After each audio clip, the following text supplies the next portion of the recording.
Hey everybody, welcome back to Mary Bird's Backyard Garden. I'm Jeff. And I'm Mary. And we are back with another episode. Mary, what do you think about that? Season 2, episode 3. Is that where we're at? That's where we're at. So I got to ask, do you think we would ever, well, number one, we didn't think we'd get to episode 1 or series 1, season 1, series, season, whatever it is. I know. And we're in season 2. I know. I just love it. It's amazing, isn't it? It is. Amazing. Who would have thunk it? So all you people out there thinking you can't do a podcast, you can. You can. You can jump into it. You can jump into it. You've put in a lot of interest into how to make everything work, which I think makes you feel really good. Yeah, it's actually a lot of fun. So I have a tech background, computer technology background. So I'm going to be honest, you don't actually need a lot of it, but the information's out there if you just get yourself to look for it. Yeah, it is out there. And there's a lot of information on how to start a podcast. So, and there's different ways to do it.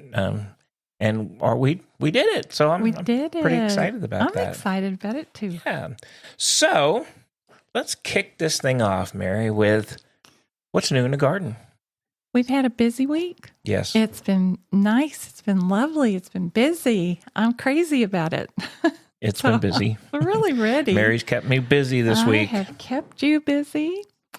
Did you know that Monday, February the 3rd, was National Feed the Birds Day? I did not know that. Yes. I should know that because I like birds. I'm a birdie guy. We've been watching the cardinals. Oh my gosh, they're just amazing in our backyard. But coming towards the end of winter, as you get late into winter, sometimes they run out of food sources.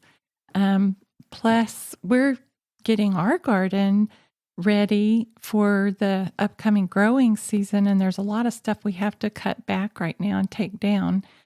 So some of the seeds are being pulled up, not that we want to, but so that got me all excited. All of Twitter, as we say. We had a field trip. We had a field trip this morning. We did have a field trip this morning. It was a surprise field trip. It was a surprise to me. It was a surprise to you. I just got a wild hair this morning and said, let's go to the bird food store and pick up some a variety of ways to feed the birds. We already have a lot of loose seed that you put into the bird feeders, but we got some of those big round cylinders that are kind of stuck together. Yeah. And we got one especially for the cardinals. Yes, we did. Because we have a nesting pair, I think. Yeah, there are definitely more. Yard. There's more than one. There's more than like one. There's like 4 out there. Yes. I think. Yeah. And then we picked up a late winter feed, a food one. And we have 2 sizes of cylinders. We have a real big cylinder. And then we have a medium size, like a little bit larger around than a Coke can, I would say. And we picked that up. And we do have a woodpecker that comes every year. And I was looking while we were at the birds food store. They have this woodpecker feeder that you smear the peanut butter into the holes. Oh, okay. I didn't see that over there. We might go back for that one at a future date. That's interesting. Might be kind of fun. We are lucky. We live in the Austin area. We are lucky that we actually have a bird food. I don't know, Birds Unlimited, or it's our bird food place. It's just dedicated to birds. Right. Wild Birds Unlimited. There you go. But we are lucky because it's all bird in there. There's they have structures and food and literally everything you can think of for a bird. It's fun to go in and look. Yeah. And it was cool. I have to say, they had a video up, which is a live feed from Big Bear Mountain in California. So. They have a live feed where they have a camera on a bald eagle, right? Yeah. A bald eagle nest. And it just kind of runs continuously 24/7, I think. And it was really cool. They have eggs in there. In the nest. Beautiful eggs. And we saw, just when we were there, we weren't there very long. we saw where the female was on the eggs. The male had flown in, and then she kind of popped off to take a break, and he jumped right on him. I know. It was pretty. I mean, it was unbelievably clear. It was way up there. The way that they did their interchange, though, was so careful. It wasn't haphazard. Not even a little bit. It was great. It was curt, and it was. I should have wrote it down, but I didn't. But it is in Big Bear. I think it was Big Bear. Yes. Wilderness area or mountain or whatever out in California. Yeah, but it was pretty cool. That's where it was. Yeah, it was cool. Very nice. And the eagles were just so stunning. Their beaks are so very yellow. I guess I hadn't really noticed that before. Yeah. Beautiful color. It was neat to see. I loved it. I had forgotten all about that. I'm glad you brought that up. See, that's a good thing you got me with you. It is a good thing. Well, on our list of things that we had to do, we were going to fill some of our raised bed planters, and we did that. We did one of them this week. Yes, we did. And so I was, costing out all the soil or whatever we would need to fill it with. And I decided to go with a hugelkultur method. And it's even recommended on the site where the Vigo Gardens is where I ordered my beds from. And they even have a discussion of how you could do the hugelkultur method. Nice. And so that method, you use logs, which in our case we chose firewood, but we chose firewood that had been cut down locally. It wasn't wood from... I noticed some of the firewood they sell has been treated. Yeah, no treatment on it. So we were careful to not have any sort of treatment done. And we put down cardboard. Then we created at least half of the bottom of the raised bed with the firewood, which worked out great. We put in a few of our lawn trim, or not lawn, but our garden bed trimmings. Mostly, I'll tell you what, it's all the trimmings that came out of the kitchen garden. Yeah. When I was surprised at that. A lot of Thai basil plants that had died because of the colds, but they come back so readily every year. No problem. Anyways, we filled the half of it with that and half with a really good soil mix that I was excited about finding. And I'm thrilled. I'm just thrilled with that, getting that done. It makes me feel excited. Yeah, it was, it was good that we did it that way. And, I guess it is worth saying. So you and I talked about, we could have dirt delivered, right? We could have had soil delivered. And it probably would have been cheaper. The only problem, I mean, I'm going to be honest, for us, moving that dirt so many different times, I mean, it's going to be delivered and put in the driveway. Then you got to take it from the driveway. You got to put it in a cart. You got to take the cart back. You got to unload it. I mean, it's just, for us. One of the problems for us as well is that if we do it by the bag method, we get to space out the intervals. Like we could do one bed this week. We could wait a week, do another one. But if we have several, it would have taken 3 yards of soil. And so if we do that and it's all put on our driveway at the same time, we're under pressure to get that moved and tidied and cleaned away. We can't leave it there. No. And I was happy with, and you had kind of suggested, why don't we do one bed at a time? And for us, it looked like you were much happier. I was a little happy. Because I could envision this huge mound and then just, that was going to be hard. Yes, it was. And honestly, with the bags, I don't know, we got like 15 bags, I think, total of whatever we got. And then, it's only a couple, it's basically from the back of the pickup truck into the cart, it's like 2 trips. So we can put that many in each trip. And it's easy to do. And we're all about easy at this point. Also, when we do, that's true. When we do the hugelkultur method, it really does fill up a lot of the base of the bed. but B, it's going to help us with our watering because over time, these logs that we've put into the bottom, they're not split up or cut up or anything like that. They're logs and they're oak. So they're going to act like a sponge to help us hold on to the water.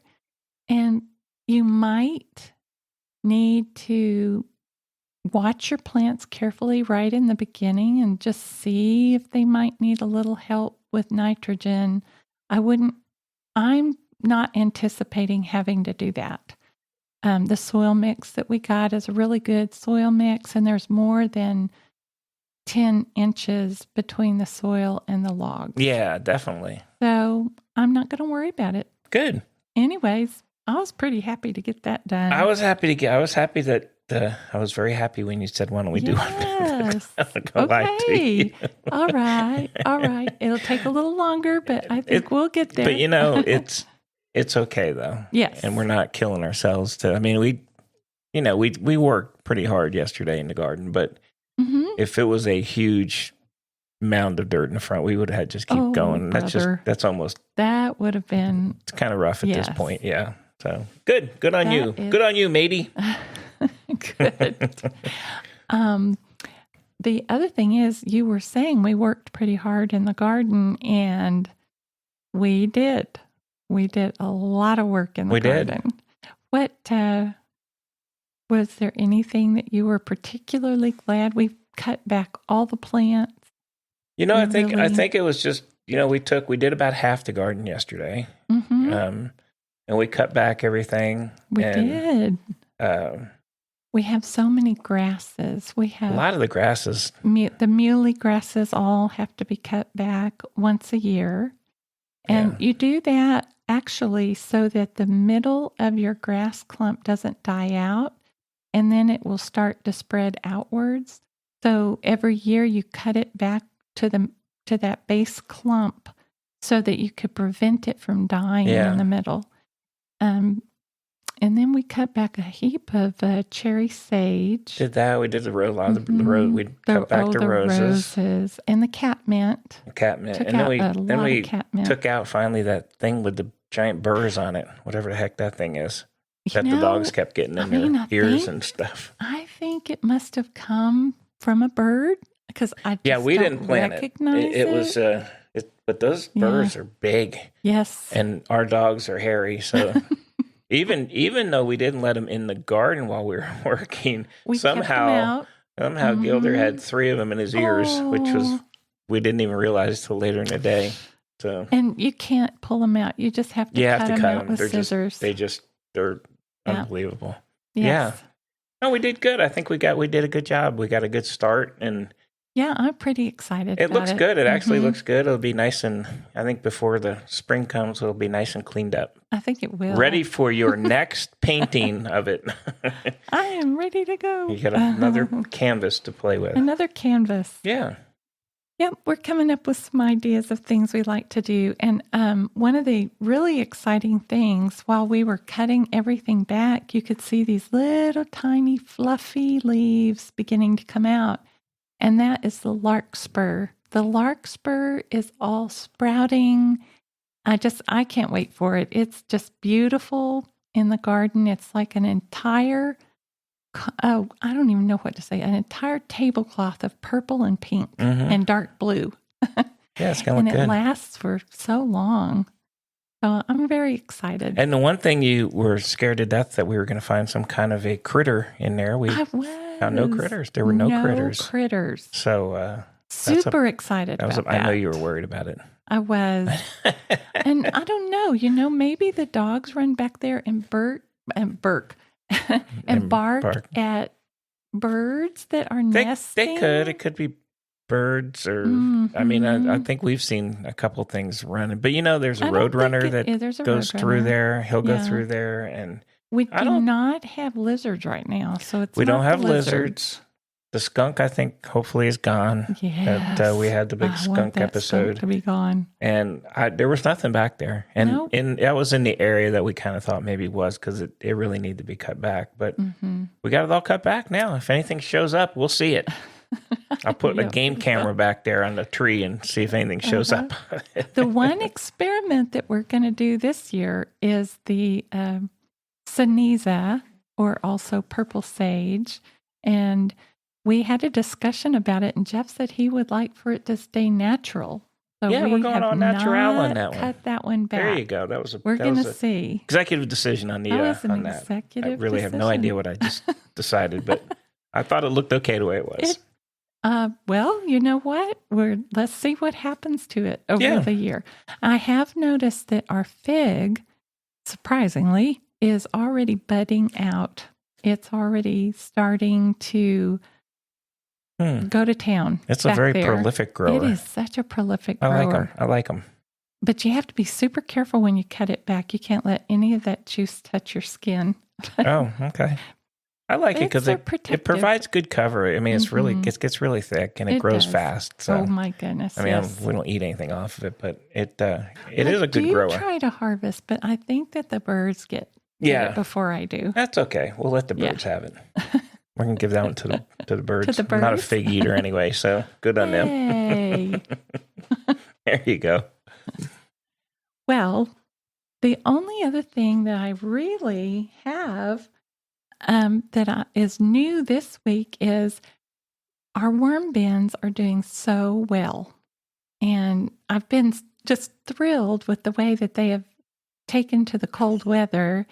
No problems. I haven't had any issues or problems or anything. I did overload broccoli one time. I've been a little careful about putting in too much broccoli. But other than that, no, it's been great. And so this past week, we had some corn on the cob that had gone, bad. It had been too far along. Anyways, I put some cobs in there. I'm so excited to see. Yeah, let's see if they nibble that down. Yes, I want to see because, oh my goodness, they have been eating an amazing quantity of scraps. I've been astonished by that. So, that's crazy. It's great. Yeah. I'm going to break in there and see how they're doing with those corn on the cobs. Okay. I'm excited about it. All right. Good on you. All right. So I know that you wanted to talk a little bit about something we also did in the garden. We did. For one of the topics this week. Yay. So what is that? Hey, Mary, what is our topic for today? Well, the first topic is what we planted in the new raised bed. I'm excited about doing this. It's the second year to try planting potatoes. Mm-hmm. We're a little on the early side for our area, so I might, if we happen to get another hard freeze, I might have to try to take a few precautions with them. But this year, instead of planting potatoes from the grocery store, I actually found potatoes at our local farm supply store. Mm-hmm. I found a potato here. Let's see, I found, and they look like real potatoes. So and my question when you were planting them while you're looking that up is, they look like potatoes. The heck are we doing? Why are we planting? They'll just eat it.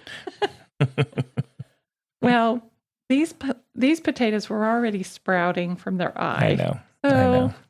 But they look just like potatoes. We're going to grow some Kennebec, which is a golden potato, and some purple majestic, which is, like the name implies, a purple potato. They were very purple. Very purple. Purpley. And so, I had a really good time last year. I threw some potatoes in the ground haphazardly from the grocery store just to see what would happen. And we did get a harvest. And so this year, I'm giving it a try. We have to grow our potatoes a little bit earlier in the season than you would think. I might be a little early, but I'm going to give it a try and see what happens. Well, you don't know because like one day it's 80 and then like next week it'll be 50. Well, we're right on the cusp of when Texas A&M recommends you go ahead and plant your potatoes anyway. Well, we're okay. Yeah, I think it'll be okay. that's what I'm planning on. And the other thing we put in that I haven't ever grown before is onions. Mm-hmm. So a lot of people out there probably grow these every year, but it's very exciting. We're going to grow a yellow onion and a white onion and a red onion. So here in Texas, I highly doubt that I'm going to get those big giant bulbs. Oh, really? I don't think that we have, we may not have the length of time before it gets super duper hot, but we'll see what happens. Okay. You could also kind of eat the green tops of them and make food out of the green tops too, I think. So okay. I think it's going to be a lot of fun. Do you call those scallions when you eat those? Or that totally different thing? Is that a different thing? I don't Yeah, I don't know. know. I am not sure about that. Whoa, I can't believe you don't know that. Interesting. I'm going to have to look that up. Okay. All right. I threw you for a loop. But the potatoes went in. I did read, just as a small side note, that onions are a very good companion plant for potatoes. So I'm thrilled about that. I'm going to see how it does, how it grows. And the gentlemen at the farm supply store were very excited when I was picking these bags up. And they started looking up the information for how to grow. They were giving me recommendations of how to mound the soil around the potatoes so you could grow more tubers. That's funny. And some people mound up straw around them so that the tubers will grow into the straw. So that was it was a really good shopping trip. Yes. I know. You were very excited about the potatoes. I am. More than the others. And I was surprised they came in a bag, like a bag of potatoes. Like a bag of potatoes. And I promise you, we got maybe 8 potatoes. And I know that ordinarily people cut them into smaller pieces and they plant each of the eyes separately. But for us and this experiment, I didn't do that. I just planted that whole potato. Yeah. And we're going to give it a try. It was, okay, I got to be honest, it was pretty, I think I asked you like 3 times. So we're putting a potato in here. Yes, you did. You really did. I know. It just seemed strange to me that we were planting a potato so that we can get a potato. But you told me they were potato seeds, but they were potatoes. No, they're seed potatoes. Seed potatoes. Okay. All right. I'm excited to see what they do. And we actually planted 2 things. I will eat potatoes and onions. Yay. I don't need everything that we put out there, but maybe you will. Maybe you will. Yeah, we'll see. Well, nice. I like it. Now that we've discussed what we planted in our raised bed, I was wondering if you had something for Jeffy's Corner. I do. Everybody out there is going to go, what does this guy do? He just drinks. No, I don't even drink. No, but this has nothing to do with cocktails. So I was thinking, I like, if we want smoothies or those kind of drinks, we're talking non-alcoholic this time. So let's go with smoothies. Let's talk about a smoothie. And so there's a variety of fruits and herbs and vegetables that you can use to make smoothies. And, in Austin, we have places where they do those weird, and I'm not to offend anyone, but they make some strange stuff, some strange drinks out of some strange things. And our daughter has had a couple and was trying to get me to drink them, but I'm extremely picky. I know. If somebody put a leaf of kale in there, you would think it was very strange. Yeah, I'd have That's pretty ordinary. I know it is. That's why I'm saying it's me personally. But you can grow a little garden that's specifically for smoothies or fruit drinks or whatever. Nice. And I just want to kind of talk a little bit about what might be things that you would grow. Oh, let's do it. And so of course in the fruit category you would have strawberries, which Which this is the time of year to plant. And I do like strawberries. Mm-hmm. I'm a fruit guy, so I do like the fruits. You can do blueberries, right? Yes. They have a lot of antioxidants and good flavoring additions. Absolutely. Bananas, which I mean, I guess are so good for you. I don't know how you would grow those here. I guess you could grow them in a warmer climate, but we are, but I don't know if that's, I'd have to do some research on that. Of course, pineapple. If we're in Hawaii, we can get the pineapples and a mango, obviously. Ooh, yum. But here's some now. We can do raspberries and blackberries. Those you can grow. We can grow those around here. And so those would be fruit smoothies I would drink. You would, I know. And what would you put in with them? Would you put? Well, you mix them up. You mix them up a little bit. You mix all that stuff up. Would you use water? Would you use coconut? Little fruit. You use some of the juice. No, I'm not a coconut juice guy. Okay. I would use like fruit juice. Okay. That'd be a real fruity drink. But you can also use herbs, right? You can put mint in them. Delicious. But you can use mint in like lemonade and iced teas too, which is kind of nice. And our old friend Basil, Mr. Basil Rathbone. Basil. And basil works good with citrus and berry-based smoothies, right? It has a little unique flavor. Okay. How about lemon balm? What do you think about that? Yes, I was just looking at that. Yes. Yeah, nice summery drink. You can add that. Here's one that we've had, ginger.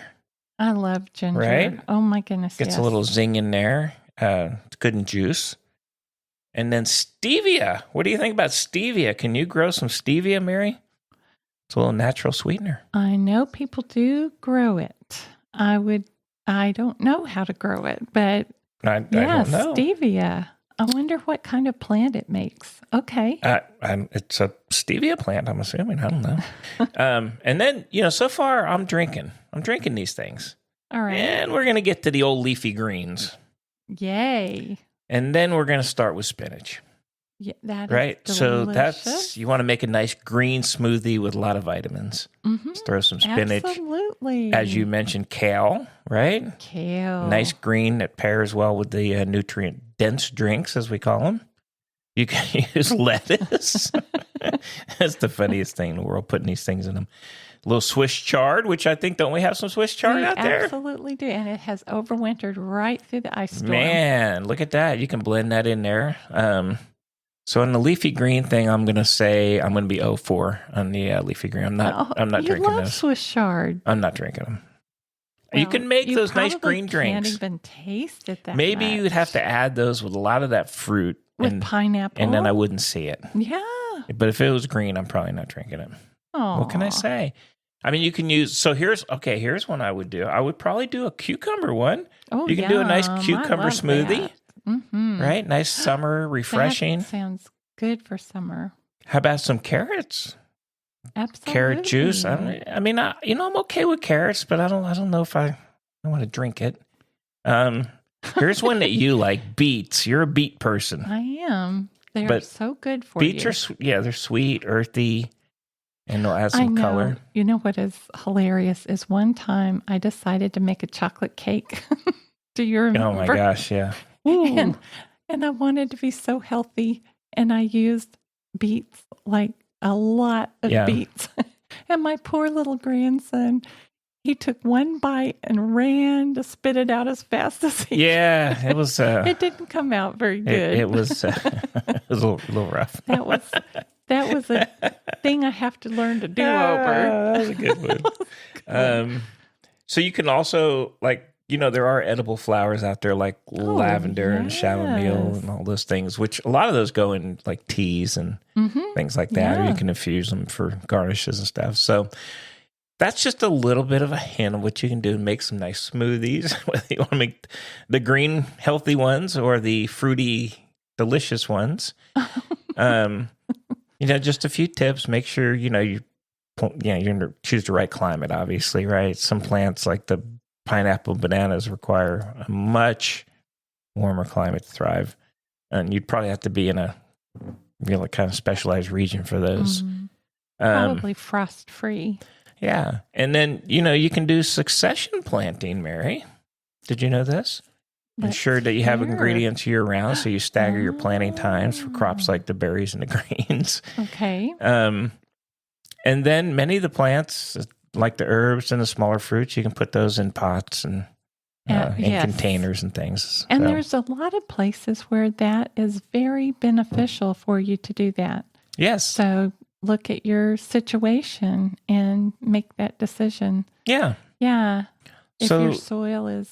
Yeah, some ideas on smoothies, whether you, in all honesty, they're all healthy because they're all coming from, things out of your garden. They each provide you with a variety of nutrients. Yes. I think it's just I still go to the leafy green ones. When our daughter took us to the healthy juice place here in town, and man, ouch, that was rough. And as good as she is, I think she didn't actually even like that one. She just didn't want to admit it. So, but there's my Jeff's Corner. Come up with some good stuff. You can make some smoothies. Lots of stuff out in your garden you can use. That was just kind of a short list, but just kind of fun to do. I mean, if you're growing, you can transform what you're growing into other things rather than eating, a strawberry by itself. Make a smoothie out of it. Put it in a drink. Make tea, do something like that. Make a little sorbet with your sorbet. Yeah, there's lots of stuff you can do with your garden stuff. Oh, yes. That is, so good. Yeah. So that was Jeff's Corner. You want to really get out there and enjoying your garden. Not everybody wants to be able to eat from the garden, but for me, that's part of the special surprise that you get every day. So just get out there and enjoy your garden the way you want to, floral, landscape, or growing things to eat. Yeah. So I mean, good. if it's not fun, I don't, why do it? Right? Yeah. Gotta have fun with it. So that's all I had. And beauty. See what you could bring into the garden. Well, too. That's part of the fun. Yeah. And I did see strawberry plants when we were at the farm supply store. So we might have another little field trip coming up. Oh boy, I got myself in trouble on this one. Yowzer. And there is a wonderful place close to us called Sweetberry Farm. Mm-hmm. And we haven't been out there for a few years, and I think we need to schedule a good strawberry harvest. Oh, okay. So we could put some of your ideas into practice. Hey, I like strawberries, so I'm all in on that one. If you told me we're going to if we're going to a kale harvest, I might ask to sit that one out. I'm just sorry. I'm sorry. Anyway. All right. That wraps my part up. I'm going to kick it back to you, Mary. Well, I have a sort of a surprise plant that I intend to grow. And this is a plant that is edible. Okay. Flowers, leaves, and root of this plant are edible. Okay. And they have been used for a long time in Asian cultures, especially to make tea. And so it is a pink dandelion. I've never seen a pink dandelion. I'm quite excited about trying it. Taraxacum pseudorosium I love when you read the real name. Botanical name for it. Okay. It is a real dandelion, and so it is more of a bitter herb, so you're not going to get your sweet flavor from it, I don't think. But this dandelion is supposed to be a little less bitter than the other ones. And I was interested to learn that dandelions are one of the plants that can actually create seeds without pollination. Okay. And that's one of the reasons why they're pretty prolific. Lots of people look at a dandelion and go, oh no, right? But dandelions offer us a lot of good benefits. I want to make sure that I'm growing my dandelion in a place where it could be beautiful and in a place where it is going to be protected from any chemicals or, I want it to be edible. Mm-hmm. And so I wouldn't throw it out in the yard anywhere because it would get mutilated and said, oh, it's a dandelion. We got to get rid of it, right? Dandelions are one of the plants that are actually so beneficial for the soil because they have very deep tap roots And they could create water channels for the soil to be able to capture water and hold on to it and increase your microbiome in your soil. Anyways, I got these seeds from Baker Creek Heirloom Seed Company, and they are, like I said, they have been, they're a perennial plant, and they grow a lot in Asia along all the byways and highways. People have used them forever to make tea and also to eat. And they're very, very good at attracting your pollinators and your butterflies and things like that. And so, yeah, I'm going to be putting these. I did read that people have maybe not like ultimate success in getting it to germinate, but I'm going to put all of my germinating magic to work and see if I could get these to go. Very cool. Yeah, the pink dandelion. I think my my great grandmother that came over from Italy, I think they used to cook with dandelions. Yes. Right? And they made wine. Yeah. Dandelion wine. Nice. Mm-hmm. Okay. Vinegars, you can make vinegars with it. And yes. Cool. That is very interesting. I wonder if we could find recipes that feature. I think it might. I think there may be. It seems like my father talked a lot about his grandmother doing a lot with dandelions. Well, look at that. I don't remember those stories. Yeah. So there's another one. I can't think of the exact name of it. It's an Italian dandelion. It's actually a member of the chicory family, which is very interesting.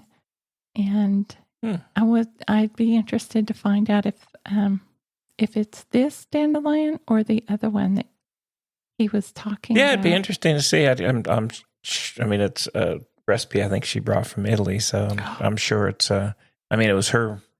I know we don't have obviously access to it, but it was something that they. Do you know what used. The food was? Can you remember? No, no. I just remember them saying something about dandelions. Okay, so we'll have to check it out and see if we can find it. I wonder if any other members of your family might have an idea of what that was. Maybe that's a very good research. It's possible. We'll see if we can find out for you. Well, before we leave today, I wanted to just mention a book that I've only just started to read. So this isn't a review other than I'm in love with it already. It's called The Backyard Bird Chronicles, and it's written and illustrated by Amy Tan. And she wrote like The Joy Luck Club and several other really big bestsellers. Anyways, her description of the way that she got started into backyard birding and how she goes on a search to find the bird food and ways to prevent the squirrels from getting everything out of the bird feeders.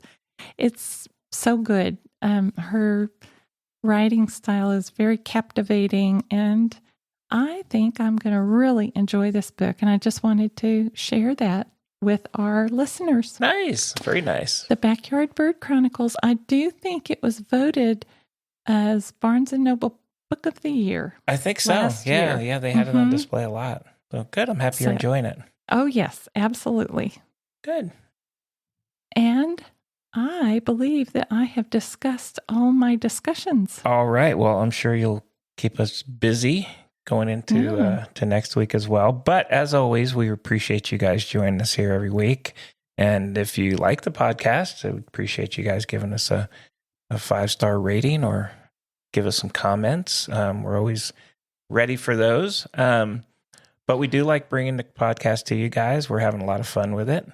And we hope that we are having a lot of fun with it. And we hope you guys are as well, and getting some information out of it as well. So, Mary, any parting words? I wish you happy gardening, and I look forward to talking to you next week. Very good. Well, we will see you next week, same time, same place, here at Mary Bird's Backyard Garden. Until then, Happy gardening. Happy All right. gardening. Bye.